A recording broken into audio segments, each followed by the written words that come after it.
You ask Tiger to solve. This deals with linear equations with one unknown. The final result is x equals 10. Let's solve it step by step. Group all constants on the right side of the equation. Add 8 to both sides. Simplify the arithmetic.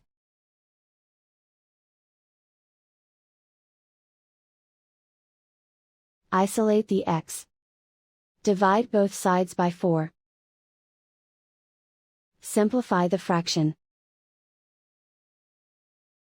Find the greatest common factor of the numerator and denominator. Factor out and cancel the greatest common factor. And so the final result is x equals 10.